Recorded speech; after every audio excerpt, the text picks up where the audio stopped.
الحمد لله الحمد لله رب العالمين والعاقبة للمتقين والصلاة والسلام على رسوله سيد المرسلين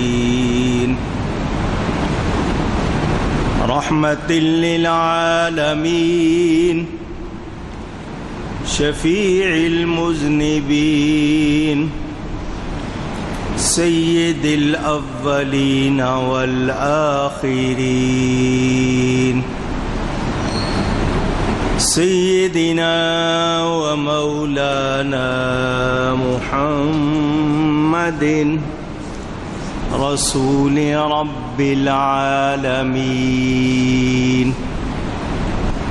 وعلى آله وصحبه أجمعين أما بعد فأعوذ بالله من الشيطان الرجيم بسم الله الرحمن الرحيم سبحان الذي أسرى بعبده ليلا من المسجد الحرام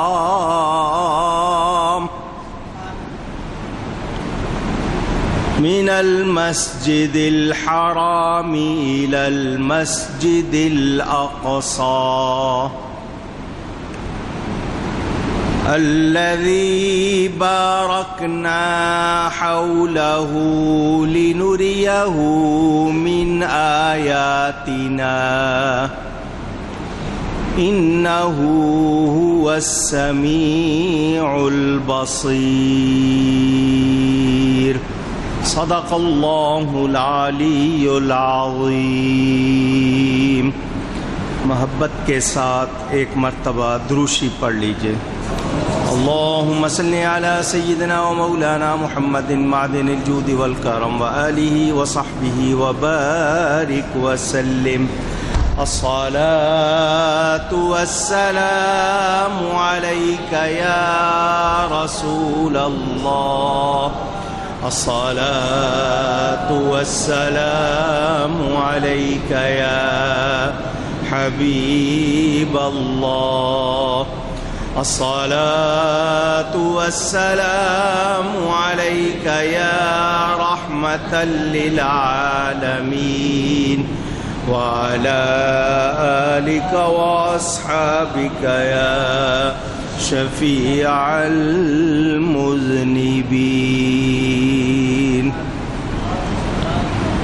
حمد و صلات کے بعد قرآن کریم کی سورہ الاسراء، جس کا دوسرا نام سورہ بنی اسرائیل ہے، اس کی ابتدائی آیت آپ حضرات کے سامنے تلاوت کرنے کا شرف حاصل کیا ہے۔ پاکستان کے حساب سے رجب کی اس مقدس مہینے کی 27ویں شب ہے۔ اہل محبت، اہل ایمان اس رات میں رسول کریم صلی اللہ علیہ وآلہ وسلم کے سفر معراج کی یاد مناتے ہیں، عید معراج النبی، جشن معراج النبی صلی اللہ علیہ وسلم۔ اور یہ ذکر کی محفلیں ہوتی ہیں، وہ ذکر سنتے سناتے ہیں، اسی حوالے سے ہم بھی یہاں جمع ہیں۔ اللہ میری حاضری آپ کی تشریف آوری قبول فرمائے۔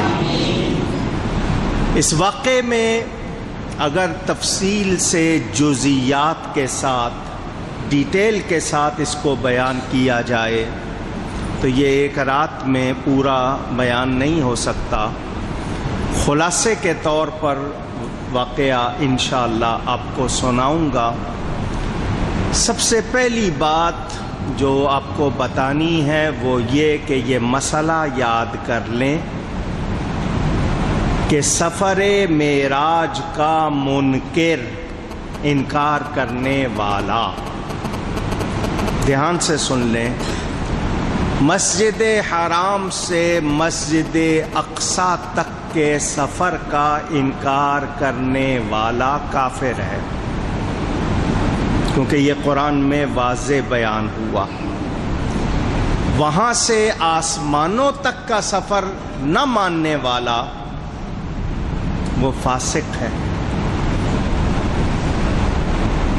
اور اس سے آگے قاب قوسین کی منزلوں میں جانے کو نہ ماننے والا محبت سے، برکت سے خالی ہے، اس کو ایمان کی حلاوت کا وہ حصہ نہیں ملتا۔ قرآن کریم میں اللہ تعالی نے اس کو بیان فرمایا۔ شروع میں کچھ اعتراضات کے حوالے سے جواب دوں گا اور پھر واقعہ، توجہ سے سنیے۔ اللہ تعالیٰ ارشاد فرماتا ہے، سبحان الذی اسری بعبدہ، پاکی ہے اس کو، پاک ہے وہ جس نے سیر کرائی اپنے بندے کو، لیلاً، راتوں رات، رات کے تھوڑے سے حصے میں، لیلاً پر تنوین ہے، اور علماء کی صحبت میں بیٹھنے والے جانتے ہیں کہ یہ تنوین اشارہ کرتی ہے کہیں عظمت کے لیے، کہیں قلت کے لیے۔ کہاں سے کہاں تک؟ من المسجد الحرام الى المسجد الاقصی، مسجد حرام سے مسجد اقصی تک، یا مسجد اقصی کی طرف۔ کون سی مسجد اقصی؟ الذی بارکنا حولہ، وہ مسجد اقصی جس کے گردا گرد، ارد گرد ہم نے برکتیں رکھی ہیں۔ کیوں سیر کرائی؟ کیوں لے گیا؟ لِنُرِيَهُ مِنْ آیاتنا، تاکہ اپنے اس عبد مقدس کو وہ نشانیاں جن کا تعلق دیکھنے سے ہے وہ دکھائیں، اپنی کچھ نشانیاں۔ اِنَّهُ هُوَ السَّمِيعُ الْبَصِيرُ، بے شک وہ سننے والا، دیکھنے والا ہے۔ اِنَّهُ میں جو ہو ہے وہ ضمیر ہے، اور ضمیر کس کی طرف لوٹ رہی ہے؟ کچھ مفسرین فرماتے ہیں اللہ کی طرف کہ وہ لے گیا، کچھ فرماتے ہیں نبی کی طرف کہ وہ گئے۔ میں دونوں کو مان لیتا ہوں کہ اللہ نبی کا دیکھنے سننے والا، اور نبی اللہ کو دیکھنے سننے والے۔ مسئلہ ہمارے لیے آسان ہو گیا۔ اس آیت کی ابتدا ہوئی ہے لفظ سبحان سے، جس کے معنی ہیں آواز۔ آپ کو چونکہ معلوم ہے، آپ نے کہا تو اس لیے میں نے کہا آواز اونچی کر کے کہیں، کیا معنی ہے؟ پاک۔ یہ لفظ سبحان سے اس واقعے کے ذکر کی ابتدا کر کے اللہ تعالی نے تمام اعتراضات کا جواب دے دیا ہے۔ وہ لوگ جو کہتے ہیں بشر ہو کر عرش پر کیسے چلے گئے، بغیر آکسیجن کے کیسے زندہ رہے، زمین پر ایک آدمی ایک ٹانگ اٹھا کے کچھ دیر رہ سکتا ہے، دونوں ٹانگیں اٹھا کے نہیں رہ سکتا، نبی اتنی اوپر گئے کیسے چلے گئے، فضا میں قرۂ زمہریر ہے بہت ٹھنڈا ہے، قرۂ نار ہے بہت گرم ہے، وہاں سے کیسے گئے، کیسے پہنچ گئے، ساری سیر رات کے تھوڑے سے حصے میں کیسے ہو گئی؟ اللہ نے لفظ سبحان فرما کر ہر اعتراض کا جواب دے دیا، پاک ہے وہ جو لے گیا۔ اور اللہ کے لیے ہم جانتے ہیں وَهُوَ عَلَىٰ كُلِّ شَيْءٍ قَدِيرٌ، وہ ہر چاہے پر قادر ہے، جو چاہتا ہے کرتا ہے، اس کو کوئی مجبوری، کوئی معذوری، کوئی کمزوری وغیرہ نہیں۔ یہ لفظ بھی ہم اس کے لیے سوچنا بھی نہیں چاہتے، نہ سوچ سکتے ہیں، بولنا تو دور کی بات۔ تو ان میں تمام اعتراضات کا جواب ہو گیا۔ اگر دعویٰ کرتے میرے نبی پاک صلی اللہ علیہ وآلہ وسلم جانے کا کہ میں راتوں رات گیا مسجد اقصیٰ، وہاں سے آسمانوں، وہاں سے آگے تک، تو مسلمان یہی کہتے آمنا وصدقنا، ہم مانتے ہیں، تصدیق کرتے ہیں، ہم پھر بھی اعتراض نہ کرتے۔ مگر اللہ جانتا تھا ایسے لوگ ہوں گے جو اعتراض کریں گے۔ اللہ نہیں چاہتا کہ اس کے حبیب پر اعتراض ہو۔ اللہ نے فرما دیا میں لے گیا، محبوب جس نے اعتراض کرنا ہے مجھ پر کرے، تجھ پر نہ کرے۔ جس کو کرنا ہے مجھ پر کرے، پھر جو مجھ پر اعتراض کرے گا لوگوں کو پتہ چل جائے گا یہ خدا کی قوت کو، قدرت کو مانتا نہیں، معاملہ ہی صاف ہو جائے گا۔ لیکن اللہ نہیں چاہتا کہ اس کے حبیب پر کوئی اعتراض کرے، تو اللہ نے دعویٰ خود لے جانے کا کیا، محبوب کو نہیں کہا کہ آپ دعویٰ کریں۔ اللہ خود فرماتا ہے پاک ہے وہ جو لے گیا۔ ایک بات میں نے ایسی کر دی ہے ایمان والے کے لیے کافی ہے، اس کے باوجود جن لوگوں کے ذہنوں میں شبہ ہیں، جو عقلیات پر ایمانیات کو ناپتے ہیں، ان سے ان کی اپنی بات پوچھی جائے تو ان کے پاس جواب نہیں ہے۔ اتنے سوال ہیں عقلیات کے، ان کے پاس جواب نہیں، مگر اعتراض کرنا ان کو بہت مرغوب ہے، پسندیدہ ہے۔ میں ان کی بحث میں نہیں پڑتا، میں یہ پوچھنا چاہتا ہوں کہ قرآن پر ایمان ہو، اللہ کو ماننے کا دعویٰ کریں، کیا پھر اس کے بعد کوئی گنجائش رہ جاتی ہے اعتراض کی؟ نہیں۔ لیکن کچھ لوگ یہ کہنے لگ گئے کہ ہاں جی یہ تو مانتے ہیں کہ معراج ہوئی، مگر یہ روحانی معراج تھی، منامی معراج تھی، جسمانی نہیں تھی۔ وہ یہ کہتے ہیں کہ یہ روحانی معراج تھی، جسمانی معراج تھی، جسمانی نہیں تھی، ایمانی، روحانی، منامی، خواب میں واقعہ ہوا۔ جو لوگ یہ کہتے ہیں کہ یہ خواب کا واقعہ ہے، وہ ابو جہل سے بھی گئے گزرے،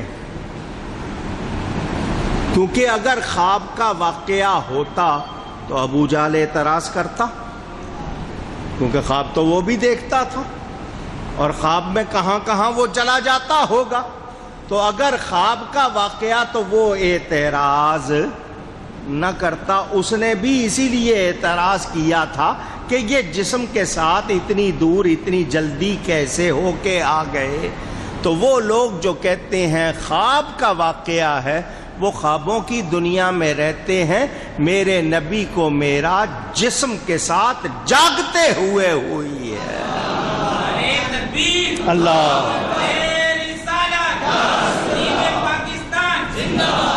توجہ۔ دوسرا ایک اعتراض جو لوگوں کو سنایا جاتا ہے، آج کل الیکٹرانک میڈیا کا زمانہ ہے، ایس ایم ایس، فیس بک، انٹرنیٹ، یوٹیوب، یہ بلائیں جو لگی ہوئی ہیں، ان میں بہت زیادہ شور مچایا جاتا ہے کہ اللہ کو کوئی دیکھ سکتا نہیں، اور تم کہتے ہو کہ نبی نے اللہ کو دیکھا، تو یہ بات کیسی؟ دلیل میں وہ لوگ قرآن کی آیت پڑھتے ہیں، آئیے وہ بھی آپ کو سنا دوں اور جواب بھی سنا دوں۔ قرآن کی آیت وہ پڑھتے ہیں لا تدرکہ الابصار، آنکھیں اللہ کا ادراک نہیں کر سکتی۔ آنکھ اور ادراک یہ دو لفظ یاد کر لو، آنکھ اور اونچی یاد کر لیں۔ ادراک کے معنی پورا پورا گھیر لینا، احاطہ کر لینا۔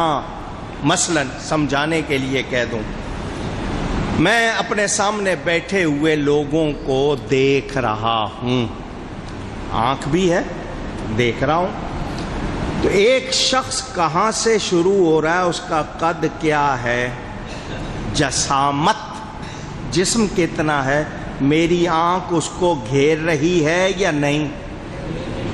اونچی۔ آپ بھی دیکھتے ہیں کسی کو تو پتہ چل جاتا ہے موٹا ہے، پتلا ہے، لمبا ہے، دبلا ہے، پست قد ہے، ٹھیکنا ہے، اندازہ ہو جاتا ہے یا نہیں؟ اس کو کہتے ہیں پورا پورا گھیر لینا۔ کیا کہتے ہیں؟ اور عربی میں لفظ کیا ہے؟ ادراک۔ قرآن کہہ رہا ہے لا تدرکہ الابصار، آنکھیں اللہ کو پورا پورا گھیر سکتی۔ ہم نے کب کہا نبی نے گھیرا؟ کون دنیا کا عالم کہتا ہے کہ نبی کی آنکھ نے اللہ کو گھیر لیا؟ کون کہتا ہے؟ ہم دیدار مانتے ہیں، ادراک نہیں مانتے۔ رؤیت اور چیز ہے، ادراک۔ سمجھ آ رہی ہے بات؟ کیونکہ وہ کہتے ہیں حضرت عائشہ صدیقہ رضی اللہ تعالی عنہا کہتی ہیں میں نے معراج کی رات نبی پاک صلی اللہ علیہ وسلم کو بستر سے غائب نہیں پایا، تو مومنوں کی ماں کہہ رہی ہیں حضور گھر میں تھے، بستر پر رہے، غائب نہیں ہوئے، اور ساتھ میں وہ آیت پڑھتی ہے لا تدرکہ الابصار کہ آنکھیں اللہ کو گھیر نہیں سکتی۔ تو جب مومنوں کی ماں کہہ رہی ہے تو پھر مان لو کہ یہ خواب کا واقعہ ہے، یہ روحانی واقعہ، جسمانی نہیں۔ تو جواب سن لو، مومنوں کی ماں سر آنکھوں پر، حضرت عائشہ صدیقہ کی باتیں سر آنکھوں پر، وہ مومنوں کی ماں ہیں، ہم ان کے بیان کو مانتے ہیں، مگر یہ بیان کہ وہ کہتی ہیں کہ میں نے حضور کو بستر سے غائب نہیں فرمایا، یہ بیان کرنے والے ذرا یہ بتا کہ معراج کے سفر سے پہلے وہ حضور کے حرم میں آ چکی تھی؟ کیا وہ بیوی بن کر حضور کے گھر تشریف لے آئی تھی؟ وہ تو بعد میں آئی ہیں، تو پہلے سے ان کو گھر میں کہاں پہنچا رہا ہے؟ وہ اس وقت تک حضور کے گھر تشریف نہیں لائیں، تو وہ کیسے فرماتی ہیں کہ بستر سے غائب فرمایا؟ تیرے ذہن میں شک ہے، تیرے علم میں فرق ہے، میرے نبی کی معراج میں کوئی خطا نہیں ہے۔ بات سمجھ میں آ رہی ہے آپ کو؟ اور ان کا بیان کہ کوئی آنکھ گھیر نہیں سکتی، ہم بھی یہی کہتے ہیں کوئی آنکھ اللہ کو گھیر نہیں سکتی، ہم صرف رؤیت دیدار کو مانتے ہیں، گھیرنے کو مانتے نہ۔ ہم اللہ کا جسم مانتے ہیں، نہ سمت مانتے ہیں، نہ اس کے بارے میں کہ یہ کہ وہ اس کا کوئی ایسا وجود ہے جس کا کوئی اندازہ کیا جا سکے، ایسی کوئی بات نہیں مانتے۔ ہم کہہ رہے ہیں دیدار۔ آؤ دیدار کے حوالے سے بھی بتا دو۔ سنیں، جہاں تک خواب کی بات ہے نا، خواب میں اللہ کو دیکھنا کوئی بھی دیکھ سکتا ہے، کوئی بھی، اونچی کہو، آپ بھی دیکھ سکتے ہو۔ حضرت سیدنا امام اعظم ابو حنیفہ، ہمارے امام جن کی وجہ سے ہم حنفی کہلاتے ہیں، وہ فرماتے ہیں میں نے 360 مرتبہ اللہ کو خواب میں دیکھا ہے۔ آج بھی لوگ دیکھتے ہیں، نور نظر آتا، دیکھتے ہیں، اللہ جس کو چاہے دکھا دے۔ خواب میں دیکھنے کی بات میں نے آپ کو بتائی، سنیں توجہ سے۔ نبی کریم صلی اللہ علیہ وسلم کا ارشاد بخاری میں بھی ہے، دوسری کتابوں میں بھی ہے، جنتی جب جنت میں جائیں گے، کہاں جائیں گے؟ اونچی کہیے، جنت میں۔ اللہ فرمائے گا بندو خوش ہو؟ کہیں گے یا اللہ بڑے خوش ہیں، بہت خوش ہیں۔ اللہ فرمائے گا تمہیں خوش کرتا ہوں۔ کہیں گے ہم بڑے خوش ہیں۔ اللہ فرمائے گا نہیں، اور خوش کرتا ہوں، اللہ اپنا دیدار کرائے گا۔ جس طرح 14ویں کے چاند کو دیکھتے ہوئے شک نہیں ہوتا نا، چاند دیکھ رہے ہیں، اس طرح جنتی جنت میں اللہ کو دیکھیں گے۔ جنتی اللہ کو کون دیکھیں گے؟ آواز آئے، جنتی جب جنت میں جائیں گے تب دیکھیں گے۔ تو جنت کا مالک پہلے دیکھ لے تو کیا مسئلہ ہے؟ ہم تو جب جنت میں انشاءاللہ جائیں گے تب دیکھیں گے۔ وہ تو جنت کے مالک ہے، اللہ نے ان کو بنا دیا، وہ بھی اسی وقت دیکھتے تو ان کی خصوصیت ظاہر نہ ہوتی۔ اللہ نے فرمایا جنتی جنت میں آ کے دیکھیں گے، معبود تجھے جنت کا مالک بنا دیا ہے، تو ابھی دیکھ لے۔ اللہ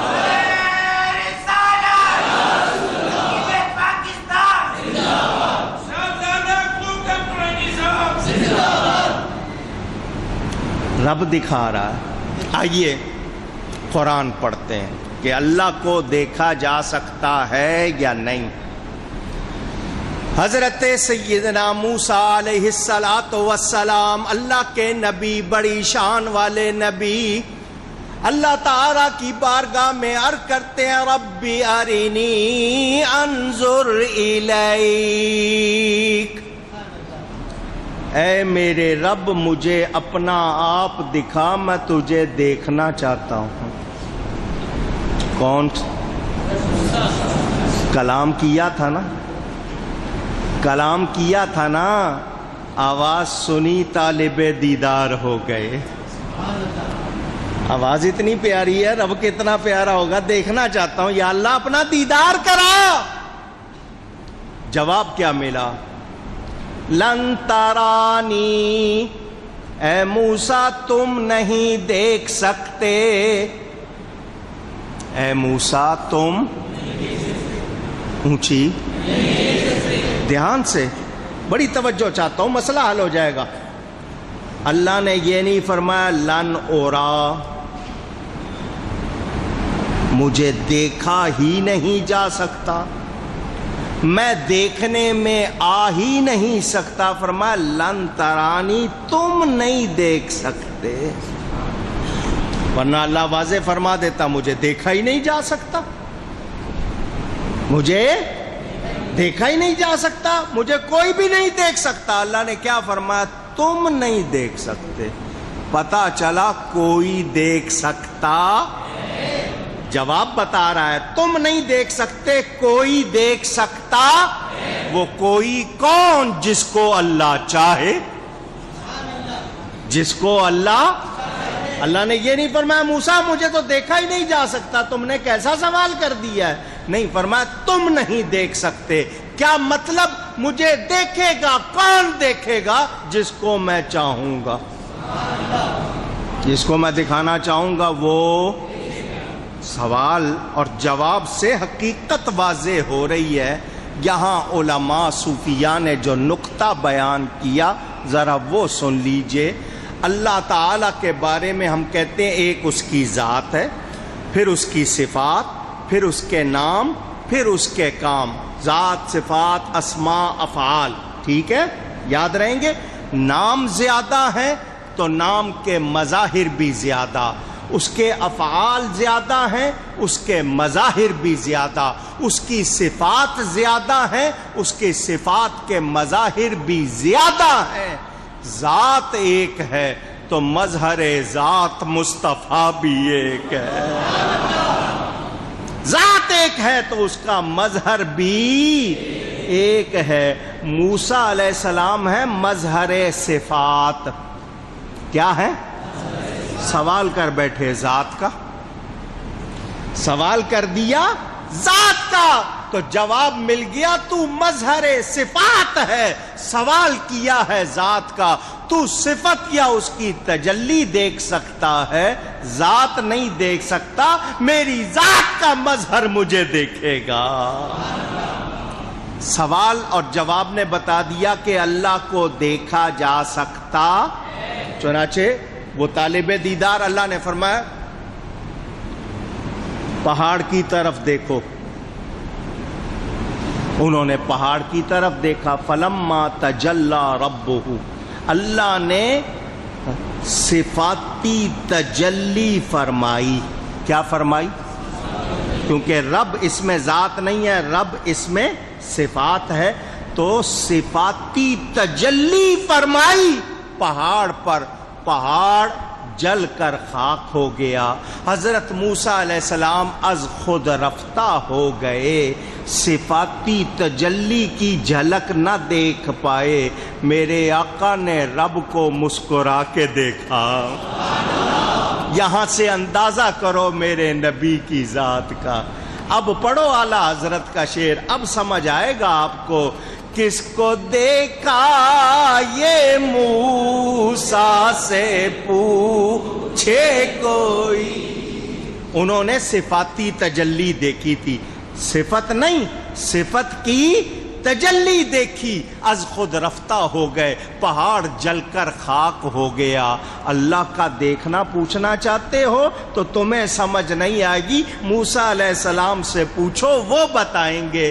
کس کو دیکھا یہ موسیٰ سے پوچھے کوئی، آنکھوں والوں کی ہمت پہ لاکھوں سلام، آنکھوں والوں کی ہمت پہ لاکھوں سلام۔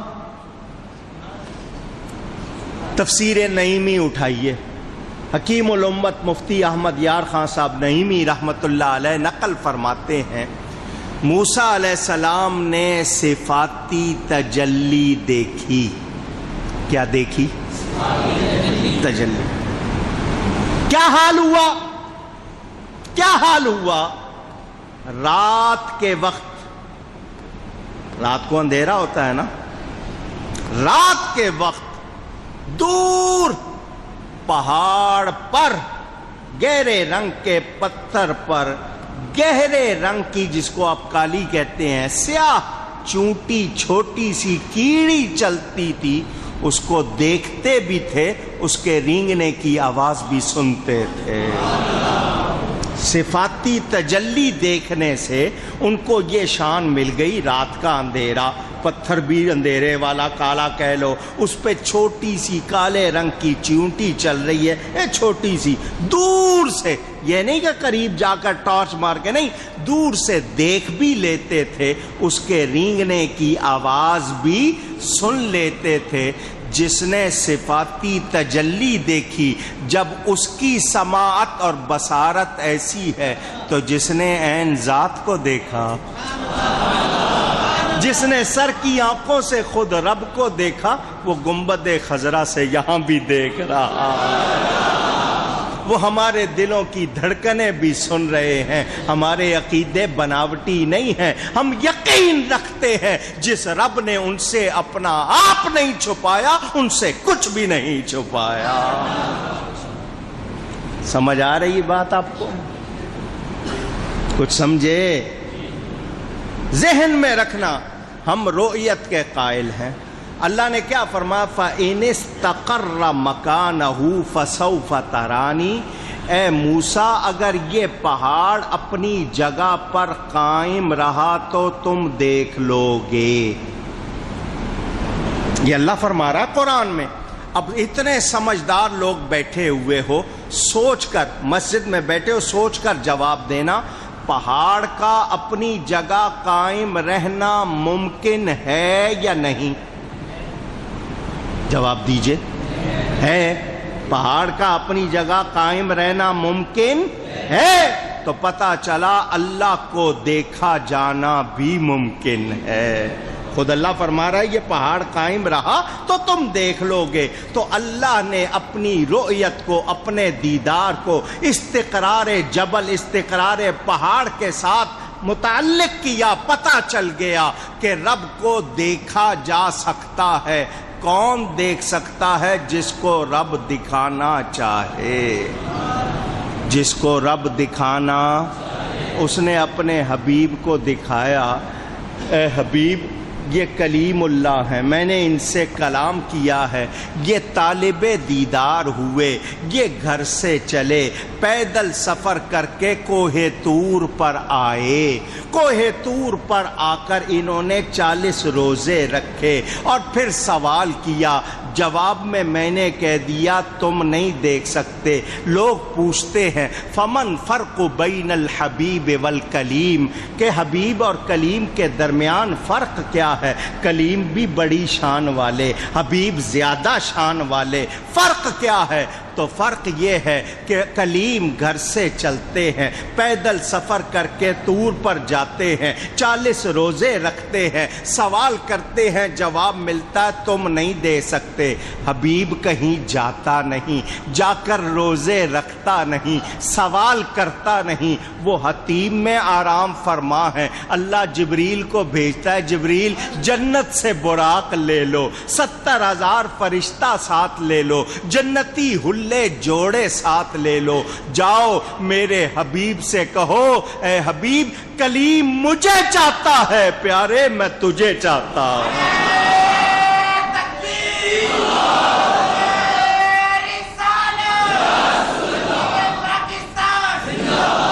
تبارک اللہ شان تیری، تجھی کو زیبا ہے بے نیازی، کہیں تو وہ جوش لن ترانی، کہیں تقاضے وصال کے تھے، اور یہی سما تھا کہ پے کے رحمت خبر یہ لایا کہ چلیے حضرت تمہاری خاطر کشادہ ہیں جو کلیم پر بند راستے تھے۔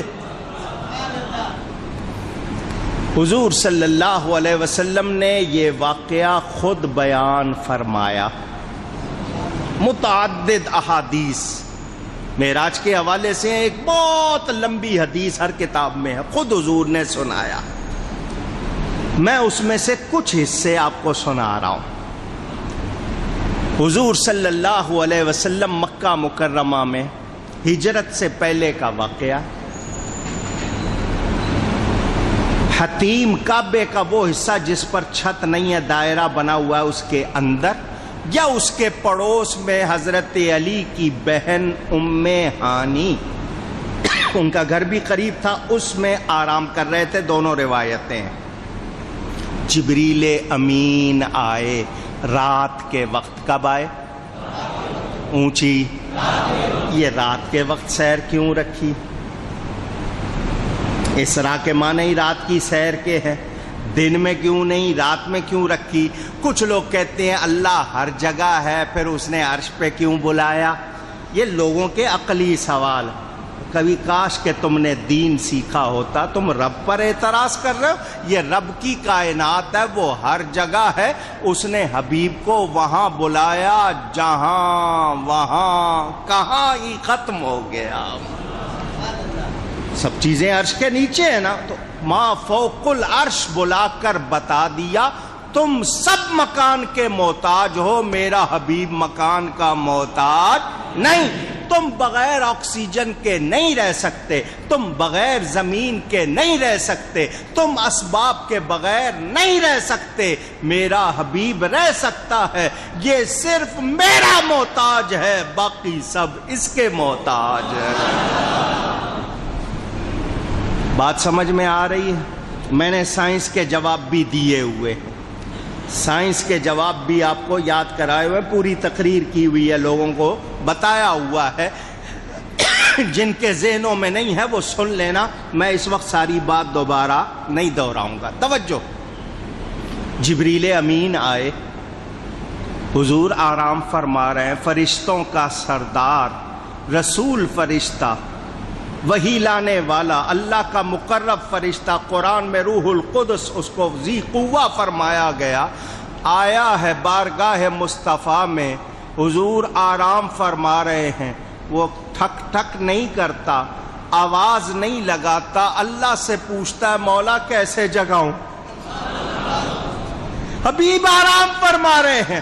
آپ اس بات کو ذرا اندر دل کے اندر جا کے سوچو، وہ فرشتوں کا سردار وہ نبی کو جگانے کے لیے اللہ سے پوچھ رہا ہے، کیا اس کے بعد بھی نبی کی عظمت سمجھ نہیں آتی؟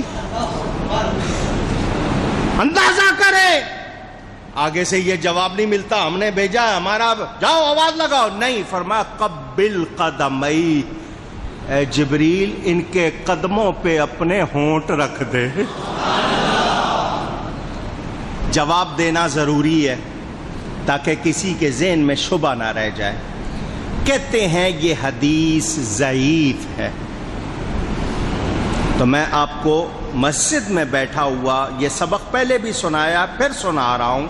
ضعیف حدیث کا مطلب جعلی حدیث نہیں ہوتا،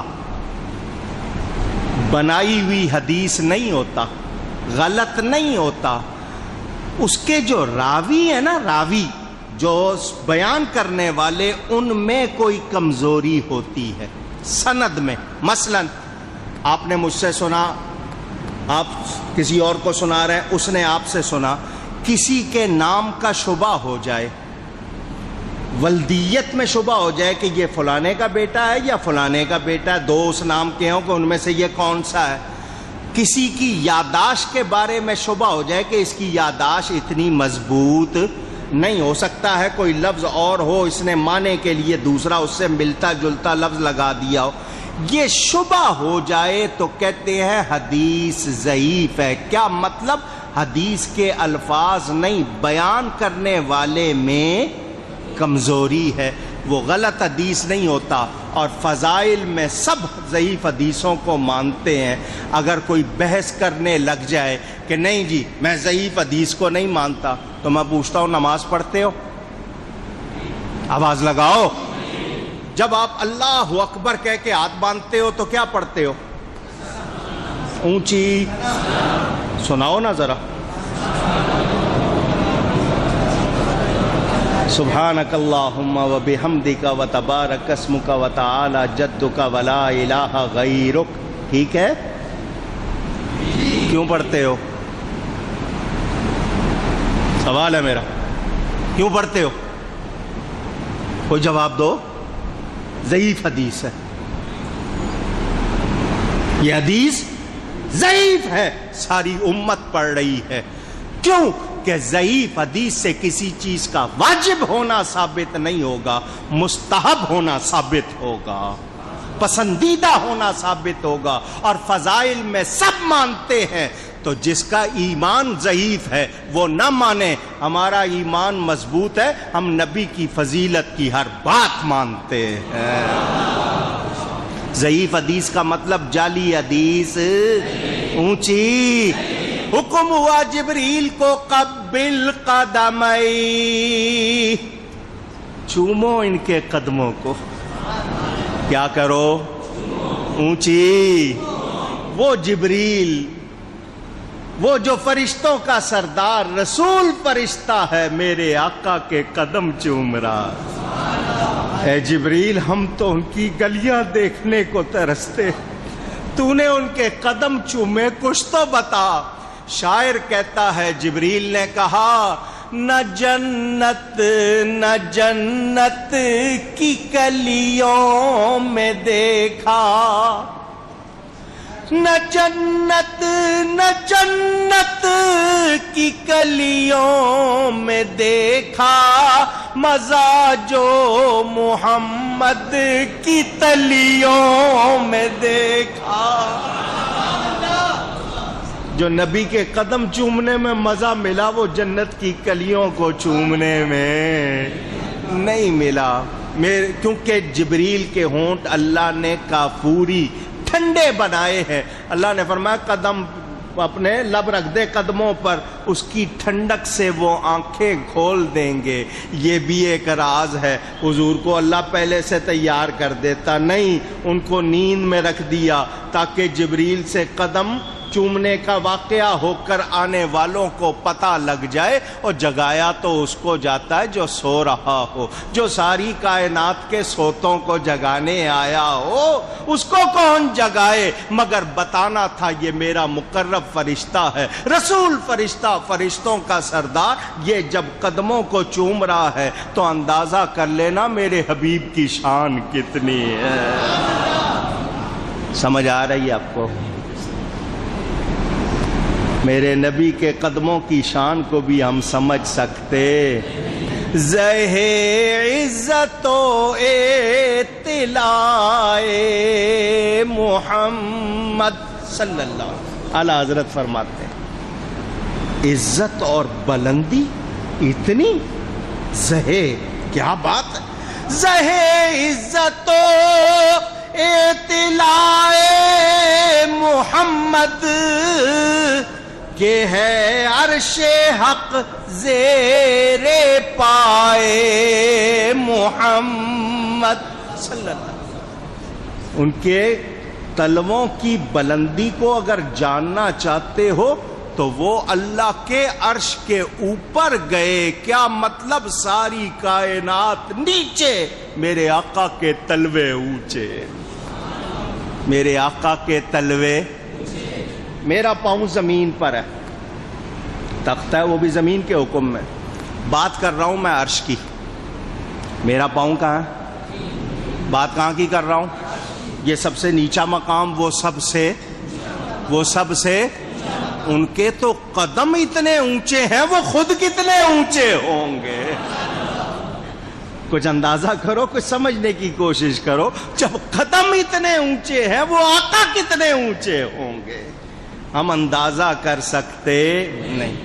میرے آقا نے آنکھیں کھولی، کیونکہ میں نے کہا نا جزیات میں جاؤں گا، ایک ایک واقعے کی ٹائم لگے گا۔ آنکھیں کھولی، جب آنکھیں کھولیں جبریل موجود، عرض کی ان ربک لیشتاق الیک، آپ کا رب آپ کا مشتاق ہے۔ حضور صلی اللہ علیہ وسلم اٹھے، میرے آقا کریم اٹھے، اٹھ کر زمزم کے کنویں پر تشریف لائے،